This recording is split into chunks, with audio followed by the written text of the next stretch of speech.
Praise the lord. ప్రభు అయిన యేసుక్రీస్తు నామమున మీ అందరికీ శుభములు తెలియపరుస్తా ఉన్నాను.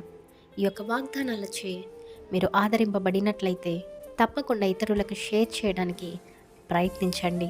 మన తండ్రి అయిన అబ్రహాము గారి జీవితంలో దేవుడు సమృద్ధిగా ఆశీర్వదించి ఉన్నారు.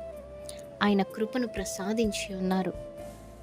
అయితే అబ్రహాము గారు ఒక అన్య కుటుంబం నుంచి వచ్చిన వ్యక్తి అనేసి మనందరికీ తెలుసు.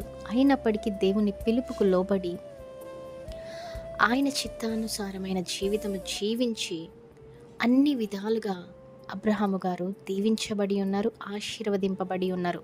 అంత మాత్రమే కాదు, కానీ విశ్వాసులకు తండ్రిగా ఉండి ఉన్నారు అబ్రహాము గారు ఇంకా సారమ్మ.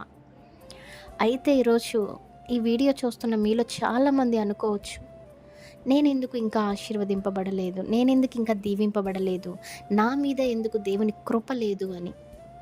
అయితే ఎప్పుడైనా మీరు ఇది కూడా ఆలోచించారా? అసలు నా పట్ల దేవుని చిత్తం ఏంటి, ఆయన ప్రణాళిక ఏంటి, ఆయన మాట నేను వినాలి, మరి తద్వారా ఆయన కృపను నేను పొందుకోవాలి అనేసి ఆలోచించి ఉన్నారా? అయితే ఏ రోజుకైనా ఒక్కసారి ఆలోచించి అడుగు వేయండి.